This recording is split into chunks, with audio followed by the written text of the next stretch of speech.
Training camp practice number 5 is in the books for the New York Giants, and on today's video, we're going to break down everything you need to know. Jalin Hyatt is looking like a superstar out there. There's a Giants cornerback, a rookie cornerback, that is starting to struggle, but there's also a Giants rookie cornerback that is looking really good and is getting reps with that starting defense. Let's talk about it. But first, the pads come on tomorrow for the New York Giants, and that is really when practice begins. Because so far, it's just been a passing camp, really. A lot of 7-on-7s, and there's been 11-on-11 work, and we're going to break that down.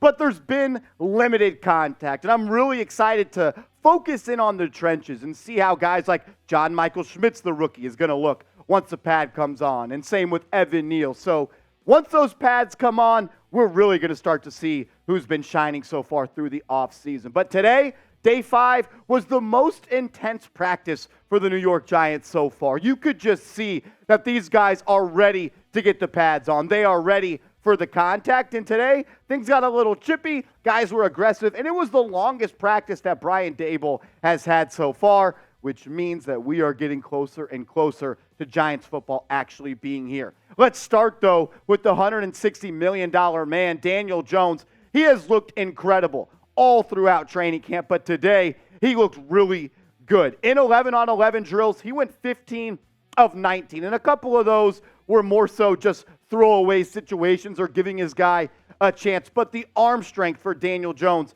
has been impressive. There's one clip on my Twitter that you can go check out where he throws about a 23, 24-yard out route on a string right to Jalin Hyatt. Hyatt toe taps and gets his feet down. You could just tell that Jones looks more comfortable. He's been practicing the arm angles, which if you want to make a big deal of that, you can. But you can just tell that his arm looks stronger. He looks more confident. He just looks more loose out there. He knows this is his job. The summer of last, where he was being compared to Tyrod Taylor, and if Tyrod Taylor could get snaps in that first team, that is over and done with. This is Daniel Jones' team, and he is playing like a franchise quarterback so far through training camp. And let's show him some love. I want all Giants Now real ones to show our guy DJ some love in the comment section. Type his jersey number 8 down below. Stand up and rep your quarterback down in the comment section.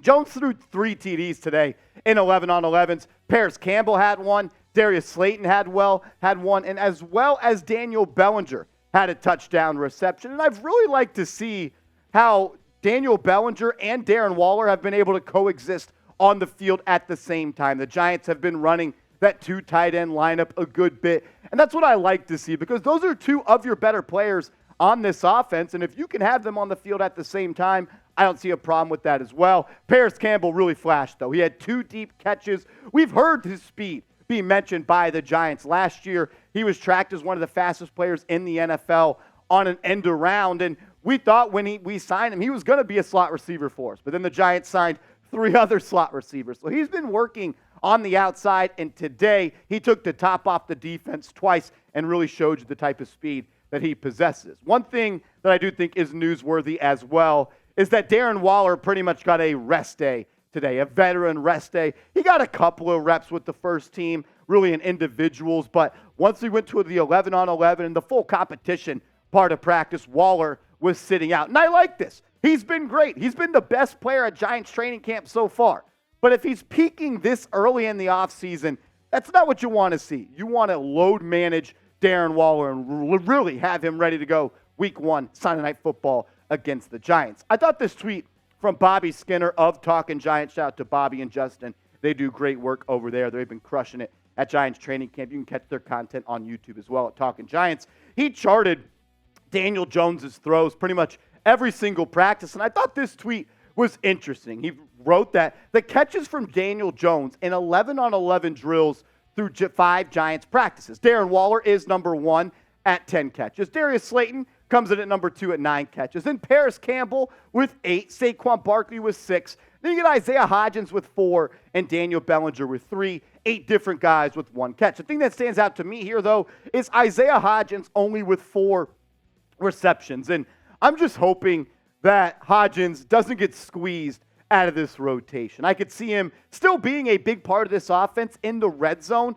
but when you get into that middle of the field and you're looking for more of those chunk plays, the Giants have speed now at that position that they really didn't have, including Slayton, Campbell, And we got to talk about the rookie, Isaiah Hodgins, who is really starting to make plays for the New York Giants. He got a lot of reps on Sunday. Yesterday's practice for the New York Giants looked really good, caught a deep pass from Tyrod Taylor, and he did it again today. Another touchdown from Tyrod Taylor. He also had a really nice cover 2 hole shot that he caught from Daniel Jones up that right side, and he had a deep out route as well. His speed is starting to show. It was actually crazy. The Giants analytics team, they tracked his miles per hour of over 24 2 times on Sunday's practice, which would have been the fastest speed in NFL history. Tyreek Hill owns that record at 23 miles per hour. Hyatt, he broke that twice in practice. You can't coach speed. And when you can take the top off the defense, you are always going to have a spot on the football field. But what I love the most is that Daniel Jones and Jalin Hyatt have really started to put in work. And Hyatt started to run with the ones, which I liked, but it wasn't as many reps as I liked. I actually tweeted out that I'm tired of seeing Tyrod Taylor throw the ball to Jalin Hyatt. I want Jones and Hyatt to work on that chemistry. I want DJ to throw that deep ball to Jalin Hyatt because, look, the chemistry between Tyrod Taylor and Jalin Hyatt, it doesn't matter because, knock on wood, hopefully, we're not going to be seeing him throw him the football in meaningful games. But even though they weren't getting those one-on-one practice reps during practice, Hyatt and Jones, they stuck around after practice wrapped up and really just threw the ball on air, and that's what I like to see. You want to see your young rookie receiver working out with your veteran quarterback, working through the kinks and getting that chemistry down. That's awesome to see if you're a fan of the New York Football Giants. We have more news and info coming out of training camp around the corner, but it is the last day of the month in July. And I told you guys a couple of days ago, we were in a subscriber battle with some fellow NFC East channels here at Chat Sports, the Dallas Cowboys Report and Eagles Now. We made a lot of ground up over the weekend, and we have closed the gap to the Dallas Cowboys Report. And I want to beat them in the month of July. I want to tell Tom Downey to suck it. So hit that sub button. Subscribe for Giants videos every single day and help us beat the Dallas Cowboys this month in subscribers. Let's roll. The standout player for the Giants, though, in training camp on the defensive side of the ball has been a rookie in a rookie cornerback selection. And I'm not talking about Deonte Banks. Tre Hawkins, the third-day draft pick out of Old Dominion, has really started to show that he is an NFL corner. He is someone that is going to get playing time right away. He has looked good in one-on-ones. He has looked good in 7-on-7s. He has looked good in 11-on-11s, and he even got starting reps today. The Giants, they toyed around with Deonte Banks on the outside, on the right side. Then you had Hawkins on the left side, on the outside, and then Adoree Jackson in the slot position. Tre Hawkins has played so well that he is actually getting reps above Deonte Banks, the 24th selection in the NFL draft. And Banks, he had a really solid day today, which is good for him and his confidence because, to be fair to him, he has looked like a rookie through the first 4 practices of training camp. Not to say he's looked bad, not to say he's never going to be a good player, but he's looked like a rookie. I mean, when you are a first-round player like Deonte Banks, who is recorded as a 99th percentile of athletic ability for corners, and you slide to the number 24th pick, it's probably because you need to tighten up on your technique. You need to be a better football player. And he has struggled so far through camp, but he's a rookie, and he's looked like a rookie. He had a really nice pass breakup on a deep play to Darius Slayton. Another corner that has looked really good for the Giants is Nick McLeod, and he is Mr. Do-It-All. He is your Julian Love replacement. He can play on the outside at the corner position. He can slide into the nickel. He's been getting reps at safety. He can even be that box safety that you implement when you're going more of a sub package. He had an interception, a diving interception on Tyrod Taylor today. He is absolutely going to make this roster. He is someone that can do it all for Wink Martindale. More info coming up in a second, but I had to get you guys this info. We've got a deal going on right now where you can get a Giants throwback jersey today, and it's going to come before the season. If you go to chatsports.com/Giants throwback, that is chatsports.com/Giants throwback. The Giants are wearing these jerseys yet again this year, so get yours today at this link. And it's also clickable in the comments and description of today's video. I just want to close out today's show recapping some of the position battles that have been going on at training camp. And let's start with the offensive line. There's been a lot of shuffling on the offensive line. You could tell that Bobby Johnson, Brian Dable, and Mike Kafka want to give everybody a chance to get those reps with the starting offense to see who's going to fit in best and be that starting five once you get to week one. The way they ended the practice, though, I thought was really interesting, and it was these five guys on the line of scrimmage. Andrew Thomas at your left tackle, second-year player, top 75 pick, Joshua Ezeudu out of North Carolina at the left guard spot. The second-round center, John Michael Schmitz, the rookie there. Then you got Ben Bredeson at the right guard, getting the final reps of practice over Mark Glowinski, who was a free agent acquisition last year. And then you got the top 7 pick, Evan Neal, at the right tackle spot. There's been a whole bunch of shuffling on the offensive line, but I would not be surprised if these were the starters week one and you see Mark Glowinski